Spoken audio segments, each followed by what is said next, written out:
pemain dari Persiba Balikpapan berada di daerah kotak penalti.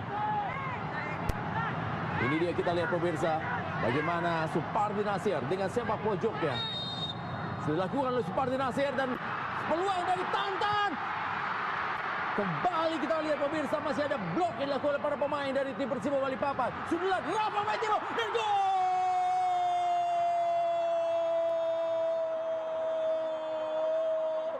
Rafa Maitimo berhasil menyundul bola dan merubah kedudukan 1-0. Persib Bandung unggul atas Persiba Balikpapan dalam drama di Stadion Gelora Bandung Lautan Api.